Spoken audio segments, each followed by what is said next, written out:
Hi y'all, this is Melanie. Today I am going to show you how I do my pickled mustard and then turn this into this wonderful dish next time. This is mustard, like the green mustard, but it's like the hard kind, the giant leaf kind. It's not the skinny kind. So you go to the Asian store, get you like a couple of bags. This is like one bag, but all I got was this much. It's probably about 3 to 4 pounds, not even 5. But you can do as much as you can. I like this little crunchy. So cut them up and open them up, leave one by one so that you can clean them up because that can be pretty dirty inside.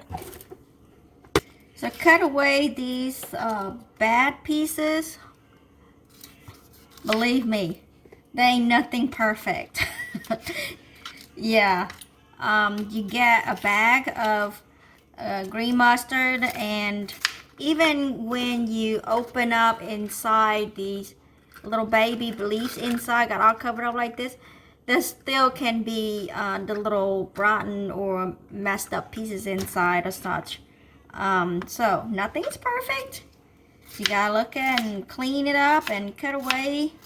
That's just, reality, I guess. That's nothing's perfect. So just trying to trim them away to bite sizes. I like bite sizes. It's easier to put it in a jar. While your kids are helping you with cutting, you can dry these up, get you some paper towels, and have clean the leaf or dab around the leaves in between this, because they kind of curl around. But this is kind of just saving time. You can just toss them out all in the sun and take a little longer time, but I'm a little impatient here, so I like to dry it up a little bit extra before I stick them in the oven. So once that all done, we are going to do not rub it like how you scrub your back and stuff. Kind of slightly dab it around and toss it around. But you don't have to like scrub it like you clean the sink. So that step is also optional, like I said. So I'm done with that. Now let's go to the oven. If you live in the hot climate, country, you have a lot of sun, or you're doing this in the summer, later you can lay this out in the sun, but you can get some dust, and but watch out for the winds and the bugs and the fly. So I'm sticking this in the oven. I am a little spoiled, I'm sorry, but I just stick that in the oven and turn on the light. As you can see, I was doing this during the cold season. My son has a couple of long sleeve shirts on. So there, just a couple of hours, maybe 3, depends on how much you have. Kind of go in between and kind of toss it around here and there every hour. This has been 3 hours. Next, you will need a handful of shallot. I had about 4, and a handful of garlic. I probably had about whole both, but you can do maybe 5, 6, 7, 8, 9, 10. However, the more, the better.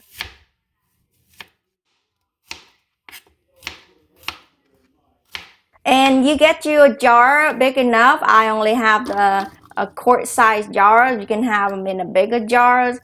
Toss them in there, here and there, in between. Toss the mustard in, and shallots and the garlic in to give it some flavors. I don't know. I like it. It gives a little sweetness.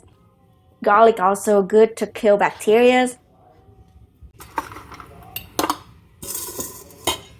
So I'm going to use 1 sugar to 1 vinegar to 3 or 4 water. So I use 1 cup of sugar.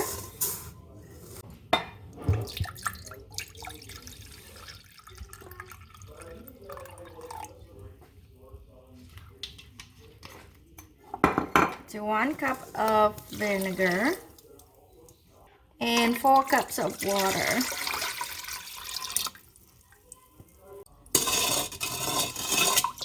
You can boil this and let it sit maybe for an hour or two while this is kind of wilted. Maybe a teaspoon to half a teaspoon of salt.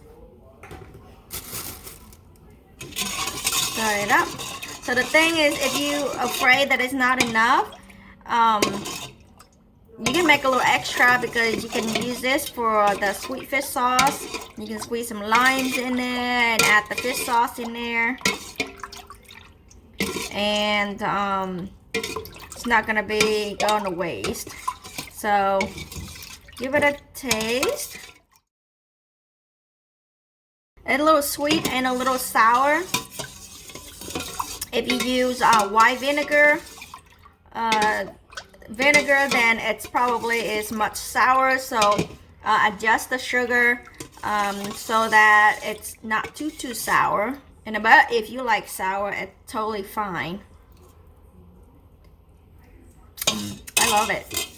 It's a little sweet, a little sour. And just go in and fill it up.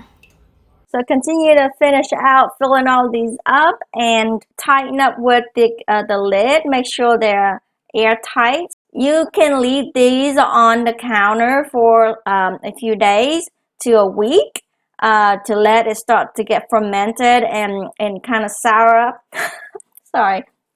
And then you can leave them in the fridge for maybe use it up for like a month or two. I love this stuff. I always have it in my fridge. I use it very often to cook and stir fry, and I cook soup with it. I stir fry with it. So if you like this, I will be putting out a quick recipe on how I do a quick stir fry. Thanks so much for watching. If you like this video, go ahead and smash that like button and also subscribe on your way out. I hope you enjoyed this video. I will see you in the next video for future Vietnamese, Asian home cook, gardening and more. Bye bye.